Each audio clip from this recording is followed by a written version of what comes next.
الحمدللہ رب العالمین والصلاة والسلام علی سید الانبیاء والمرسلین وعلی آلہ وصحبہ اجمعین ثم اما بعد السلام علیکم ورحمۃ اللہ وبرکاتہ۔ اس مختصر سیشن میں آپ کے سامنے دوبارہ دو محاورے قرآن کے میں پیش کرنا چاہتا ہوں۔ پہلا محاورہ بڑا مشہور ہے اور میرا پرسنلی اس سے بڑا کلوز تعلق ہے۔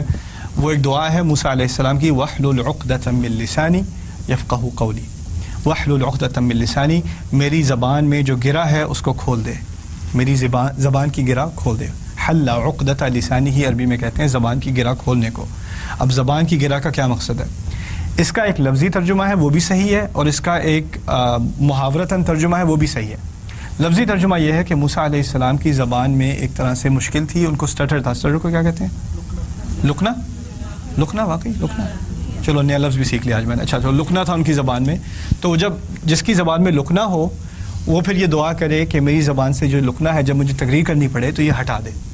اوکے، انہوں نے جا کے تقریر کرنی تھی فرعون کے سامنے، اور فرعون بہت ایکسپرٹ پولیٹیشین ہے، اس نے بڑی زبردست تقریر کرنی ہے، آگے سے ان کو سٹمپ کرنے کی کوشش کرنی ہے، اور کوئی عام آدمی بھی جس کا لکنا نہ بھی ہو، جس میں کوئی سٹرر پرابلم نہ بھی ہو، وہ بھی کسی پولیٹیشین کے سامنے کھڑا ہو تو وہ بھی لڑکھڑا جائے۔ تو ان کو یہ دعا کرنے کی ضرورت تھی، وَاحْلُلْ عُقْدَةً مِّن لِّسَانِي۔ لیکن اس میں اصل میں ایک تصویر ہے، ایک عربی کی بڑی مشہور کتاب ہے سید قطب کی لکھی ہوئی التصویر الفنی فی القرآن الکریم۔ قرآن میں کئی دفعہ کچھ محاورے ایسے ہیں جو ایک تصویر کی شکل میں ہیں، یعنی آپ کو کسی چیز کا تصور کرنا پڑتا ہے تاکہ آپ کو صحیح اندازہ ہو بات کیا کہی جا رہی ہے۔ اس میں محاورہ یہ ہے کہ گرہ جو ہوتی ہے نا، جیسے آپ کے سامنے کوئی تسمہ ہے یا کوئی رسی ہے، اس کی گرہ ہے، اور بہت ساری گرہیں ایک کے اوپر دوسری بنی ہوئی ہیں۔ اب جب اس طرح کی کوئی گرہ ہو، یا تاروں کی ہوتی ہے آپ کے گھروں میں جو تاریں جس میں زیادہ ہونا، خاص کر آپ کے جو ہسبینڈ کی تاریں وغیرہ ہوتی ہیں، الیکٹرانکس وغیرہ، اس کی دراز کھولو تو پتہ نہیں چلتا کون سی تار کہاں جا رہی ہے، کس مقصد سے ہے۔ اب ان تاروں کو، اس کنفیوژن کو اگر آپ نے ہٹانا ہو تو آپ کو گرہ کھولنی پڑتی ہے نا۔ اب گرہ کھولیں تو پتہ چلے یہ تار یہاں شروع ہوئی، یہاں ختم ہوئی، اتنی لمبی ہے، اور یہ دو تاریں تھیں، میں سمجھا تھا ایک ہے، یہ تو دو ہیں، یہ تو الگ الگ ہیں، لیکن یہ آپس میں ملی ہوئی تھی اس لیے کچھ پتہ نہیں چل رہا تھا۔ تو گرہ کھولنے کا مقصد ہے کلیئرٹی، کو بات کلیئر ہو جائے، سامنے کنفیوژن دور ہو جائے، اس کا تعلق ہے گرہ کھولنے سے۔ اب مزے کی بات یہ ہے کہ جب انسان نروس ہوتا ہے، آپ نے کہ پبلک میں اسپیچ کرنی ہے، کوئی تقریر کرنی ہے، میرا اس بارے میں تھوڑا بہت تجربہ ہے۔ جب مجھے پہلی دفعہ تقریر کرنے کو کہا گیا تھا، میرا کوئی بیک گراؤنڈ نہیں تھا، نہ میری کوئی انٹرسٹ تھی پبلک اسپیکنگ میں، اور مجھے ڈاکٹر عبدالسمیع نے کہا بھائی تمہارا خطبہ ہے کل۔ میں نے کہا اچھا، بڑے مزے کی بات ہے، خطبہ ہے کل، آئینے کے سامنے خطبہ ہے؟ نہیں، میں نے ایکچولی مجھ سے کہا تھا خطبہ دوں یونائٹڈ نیشنز میں، نیو یارک میں 43rd اسٹریٹ پہ، انہوں نے کہا تھا ان کا اپنا خطبہ تھا، لیکن میں نے کہا میں اپنا ایک اسٹوڈنٹ بھیج رہا ہوں، میں تمہیں بھیج رہا ہوں۔ اب میری شکل سے پورا رنگ اتر گیا، ڈاکٹر صاحب میں نے کبھی خطبہ نہیں دیا، میں دوں کیا خطبہ؟ کہتے ہیں فکر نہ کرو، بس یہ دعا پڑھ لینا، معاملہ حل ہو جائے گا۔ وَاحْلُلْ عُقْدَةً مِّن لِّسَانِي۔ میں اپنے سامنے 6-7 پیج کے نوٹ لے کے گیا کہ یہ تقریر کروں گا، خطبے کے سامنے میں کھڑا ہوا، لوگوں کے سامنے، لوگوں کی شکل دیکھ کے کاغذ ایسے ہل رہا تھا میرے ہاتھ میں، اور پھر کچھ پڑھا بھی نہیں جا رہا، کیونکہ کاغذ اتنا ہل رہا ہے، جب ہل رہا ہو تو کاغذ ہل رہا تو پڑھا نہیں جاتا۔ تو اب مجھے نہیں پتا، مجھے نہیں یاد میں نے کیا کہا اس دوران، مجھے بس اتنا پتا ہے کہ جب نماز ختم ہوئی تو لوگ آ کے مجھے تعزیت کے لیے کوئی بات نہیں نیکسٹ ٹائم انشاءاللہ، رائٹ۔ لیکن بات یہ ہے کہ اگر آپ کو آپ کے ذہن میں بات کلیئر ہے، آپ کے ذہن میں نے یہ 5 باتیں کرنی ہیں، ABCDE، میں نے یہ باتیں کرنی ہیں، جب آپ نروس ہو جائیں تو کیا ہوتا ہے؟ وہ سب مکس اپ ہو جاتا ہے۔ جو بات A سے شروع کرنی تھی آپ نے Z سے شروع کر دی، D سے شروع کر دی، پھر یاد نہیں رہا A کیا تھا، پھر ادھر سے ادھر۔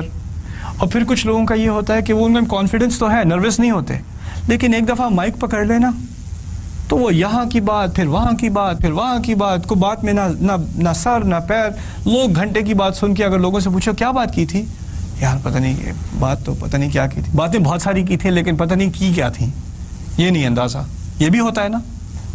تو دعا کا مقصد یہ ہے کہ میں جب بات کروں تو اس کا شروع کلیئر ہو، اس کا درمیانی حصہ کلیئر ہو، اس کی انتہا، اس کی آخر کلیئر ہو، یعنی سب کو پتہ چل جائے میں کیا کہہ رہا ہوں اور کس مقصد سے کہہ رہا ہوں، بات میں ایک تسلسل ہو، اس میں ایک ترتیب ہو، وہ لاجیکل ہو، سمجھ میں آنے والی ہو۔ وَاحْلُلْ عُقْدَةً مِّن لِّسَانِي۔ اور اصل مقصد کیا ہے کہ زبان کی گرہ کھلے، اس کا اصل مقصد کیا ہے؟ یفقہوا قولی، کہ ان لوگوں کو میری بات سمجھ میں آئے۔ ان لوگوں کو میری بات سمجھ میں آئے. اس میں ایک بہت بڑا فلسفہ ہے دین کا اس ایک آیت میں, کمیونیکیشن کے بارے میں. میں کیونکہ سائیکالوجی کا اسٹوڈنٹ ہوں, میری ایک خاص دلچسپی تھی کمیونیکیشن سائیکالوجی میں اور سوشل سائیکالوجی میں. کمیونیکیشن سائیکالوجی میں ہم پڑھتے ہیں لائک ٹیچنگ سائیکالوجی کہ کچھ پروفیسر ہوتے ہیں جن کا علم تو بہت ہے, پی ایچ ڈی ہے, ریسرچ ہے, بہت وقت انہوں نے لائبریریز میں گزارا ہے, لیبورٹریز میں گزارا ہے, علم کی کوئی کمی نہیں ہے. کمی ہے تو کمیونیکیشن کی ہے.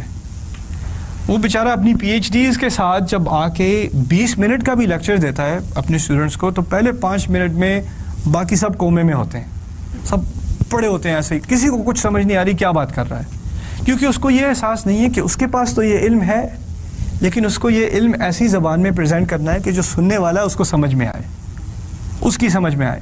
اس کے دماغ میں تو کلیئر ہے, لیکن اس کی زبان اور اسٹوڈنٹ کی زبان میں زمین آسمان کا فرق ہے. یہی فرق ہے عالم کا اور استاد کا, معلم کا. عالم کے پاس علم ہے, معلم کے پاس علم تو ہے, لیکن اس کو پڑھانے کا طریقہ پتہ ہے, کون سے الفاظ استعمال کروں, کون سی ترتیب استعمال کروں, کون سی مثال استعمال کروں تاکہ لوگوں کو بات سمجھ میں آئے. اصل مقصد تقریر کرنا نہیں ہے, امپریس کرنا نہیں ہے, بہت ساری کتابوں کو کوٹ کرنا نہیں ہے.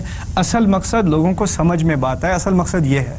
اس لیے دعا میں یہاں تک بات نہیں کی کہ میری تقریر صاف ہو, کلیئر ہو اور اس میں کوئی گرا نہ ہو زبان میں. وَاحْلُلْ عُقْدَةً مِّن لِّسَانِي, اس کے آگے جواب و شرط ہے تاکہ یفقہوا قولی, تاکہ ان لوگوں کو میری بات ٹھیک طرح سے سمجھ میں آئے, گہری طرح سے سمجھ میں آئے. اور یہ بھی بڑی خوبصورت بات ہے, یفہموا قولی.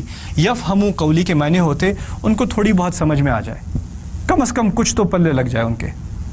لیکن یفقہوا قولی کے معنی ہوئے بہت گہرائی سے ان کو یہ بات سمجھ میں آ جائے, یعنی اس کے میری تقریر کے بعد کوئی کنفیوژن نہ رہے میں کہنا کیا چاہ رہا ہوں.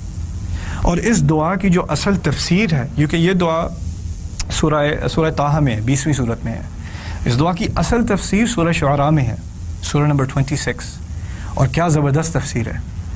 اس سورہ شعراء میں موسیٰ علیہ السلام فرعون کے سامنے پہنچے, اس کے کورٹ کے اندر وہ اپنے تخت پہ بیٹھا ہے, اس کے سارے جنرل اس کے ساتھ جرنیل بیٹھے ہیں, سارے سولجر سارے اس کے سپاہی کھڑے ہیں, اور بیچارے موسیٰ علیہ السلام اکیلے ہارون کے ساتھ سفر کر کے صحرا سے آئے ہوئے, کپڑوں پہ ساری ریت, اور وہ کھڑے ہوئے, انہوں نے اس کے سامنے تقریر کرنی ہے اب. اور وہ جب ایک بات کریں تو فرعون 3 باتوں سے ٹال دے, یہی تقریر ہے. ایک بات کرے, وہ موسیٰ علیہ السلام نے ایک بات کی, ان ارسل معنا بنی اسرائیل انا رسول رب العالمین ان ارسل معنا بنی اسرائیل, ہم اللہ تعالیٰ کے رسول ہیں ہم دونوں, اور آپ بنی اسرائیل کو جن کو آپ نے غلام بنایا ہوا ان کو آپ ہمارے ساتھ چھوڑ دیں, ان کو جانے دیں.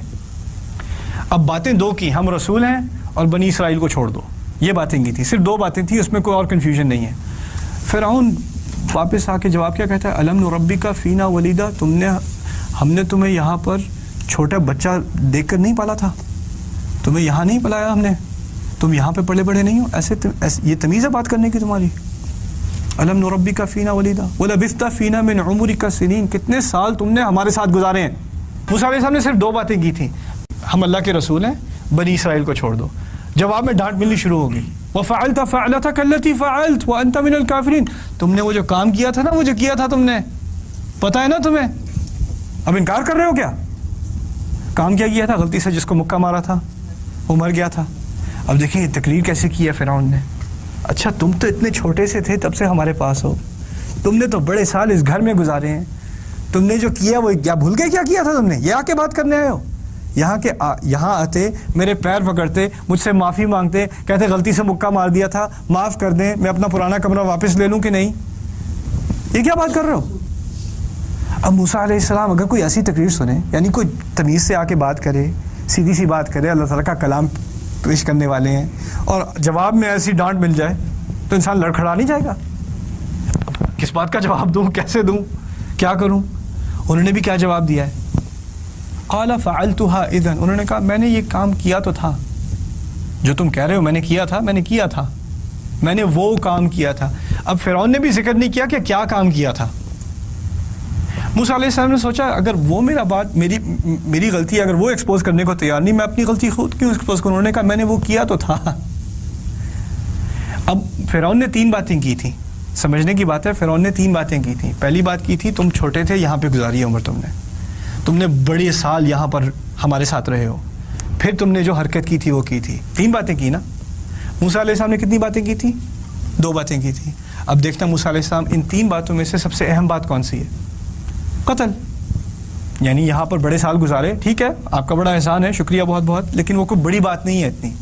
اس سے بڑا مسئلہ کون سا ہے؟ واپس وہ مصر میں آ گئے ہیں، مصر میں ان کے وانٹڈ پوسٹر لگے ہوئے ہیں، انہوں نے قتل کیا ہوا ہے، قتل کی وجہ سے وہاں سے بھاگے تھے. ان الملأ یأتمرون بک لیقتلوک، یہاں تک کہ پولیس والے چیفز جو ان کے جنرل ہیں وہ آپ کی ڈھونڈ میں ہیں تاکہ آپ کو پکڑیں اور آپ کو وہیں قتل کر دیں. اریسٹ کا بھی معاملہ نہیں تھا، آپ کو ڈھونڈتے کے ساتھ ہی قتل کر دیں. اب وہ واپس آ گئے ہیں تو انہوں نے کہا پہلے بڑے مسئلے کو حل کرنا چاہیے. فعلتها اذن وانا من الضالین، میں نے ہاں ٹھیک ہے اس وقت یہ کام تو کیا تھا، لیکن اس وقت میں کچھ کنفیوز تھا، میرے پاس صحیح معلومات نہیں تھی، میں کنفیوز تھا. ضالین. ففررت منکم لما خفتکم، اسی وجہ سے میں تم لوگوں سے بھاگ گیا تھا جب میں تم سے ڈرا کرتا تھا. کیا کیا رہے ہیں؟ اب نہیں ڈرتا. پھر کہتے ہیں فوہب ربی حکما وجعلنی من المرسلین. امیزنگ. پھر کہتے ہیں جب میں بھاگ گیا تھا پھر اللہ تعالیٰ نے مجھے حکم دیا اور مجھے حکمت دی اور مجھے رسولوں میں سے بنا دیا. موسیٰ علیہ السلام کی پہلی بات کیا تھی؟ کہ میں رسول ہوں. اب کہا ٹھیک ہے میں نے وہ حرکت کی تھی اسی لیے میں بھاگا تھا، لیکن پھر مجھے رسول بنا دیا گیا. وہی بات دوبارہ لے آئے. پھر کہتے ہیں وَتِلْكَ نِعْمَةٌ تَمُنُّهَا عَلَيَّ أَنْ عَبَّدْتَ بَنِي اسرائیل. اچھا وہ جو آپ نے مجھ پہ بڑا احسان کیا تھا، کون سا احسان؟ آپ کے گھر میں پلا بڑا ہوں، آپ نے مجھے اپنے گھر میں جگہ دی ہے. کہتے ہیں وَتِلْكَ نِعْمَةٌ تَمُنُّهَا عَلَيَّ، آپ نے جو بڑا احسان مجھ پر کیا تھا. أَنْ عَبَّدْتَ بَنِي اسرائیل. اچھا اس احسان کا مطلب یہ ہے کہ آپ تمام بنی اسرائیل کو غلام بنا دیں. اب دیکھا وہ فرعون کی ڈانٹ میں 3 باتیں تھیں، ان تینوں باتوں کو لے کے واپس گھما کے وہی جو پہلے 2 باتیں کی تھیں، پہلی 2 باتیں کیا تھیں؟ میں رسول ہوں، بنی اسرائیل کو چھوڑ دو. وہی باتیں دوبارہ لے آئے. اسے کہتے ہیں زبان کی گرہ کھولنا. یعنی کوئی آپ کو اپنے مقصد سے اپنے ایجنڈا سے ڈسٹریکٹ نہ کر سکے. آپ کلیئر ہیں آپ نے کیا بات کرنی ہے.